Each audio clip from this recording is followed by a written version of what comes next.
வணக்கம் நேர்களே, இது எனக்கான நேரம் பாருங்க. இதெல்லாம் நேர்களே, இந்த உள்ள நூலெல்லாம் கிட்டத்தட்ட ஒரு 20 வருஷத்துக்கு முன்னாடி இந்த நூலில் பின்ன பழகிட்டேன் பார்த்துக்கோங்க. அப்போ என்ன சொல்கிறேன் தெரியுமா, என்னுடைய மாமியார் இருக்காங்க பார்த்தீங்களா, அவங்க சொல்லுவாங்க, பக்கத்தில் இருக்கவங்க எல்லாருமே பின்னுவாங்க.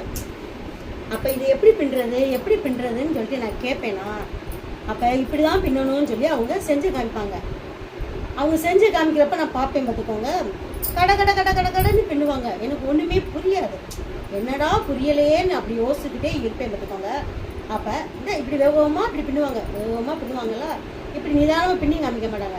அப்போ எங்கள் மாமியார் கிட்ட சொல்லுவாங்க, உங்களுக்கு ஒன்றும் தெரியாது, இதுக்கு மண்டையில் ஒன்றும் இல்லை, நீங்கள் என்ன சொல்லி கொடுத்தாலும் என் மருமகளுக்கு ஒன்றும் மண்டையில் ஏறாதுன்னு சொல்லுவாங்களா.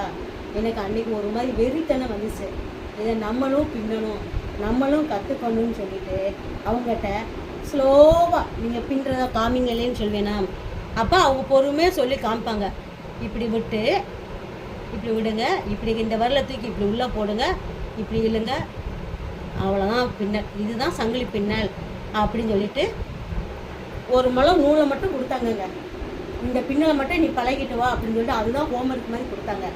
அதை பின்னுவேன் பார்த்துக்கோங்க, திரும்ப இப்படி பிரிச்சிடலாம், திரும்ப முடிச்சு போட்டு பின்னுவேன், பின்னி இதை ஸ்டேஜ் முடிச்சிட்டேன். இதுதான் ஃபஸ்ட்டு ஸ்டேஜ், இதை முடிச்சிட்டேன் பார்த்துக்கோங்க. என்னுடைய பொழுதுபோக்கு அம்சமே என்ன சொல்கிறேன்னா, எப்போ பார்த்தாலும் வீட்டில் பிரச்சனை இருக்குது, கவலை இருக்குது, அப்படி இருக்குது, அது எல்லாத்துக்கும் இருக்கத்தான் நேர்களை செய்யும்.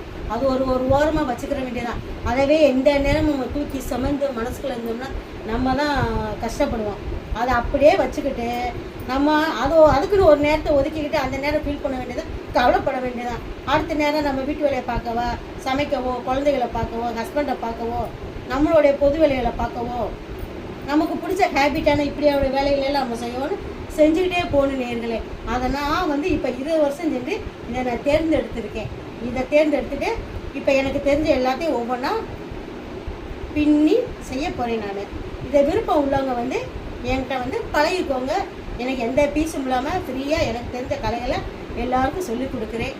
நன்றி, வணக்கம் நேர்களே. வீடியோ பிடிச்சிருந்தா லைக் பண்ணுங்கள், சப்ஸ்கிரைப் பண்ணுங்கள்.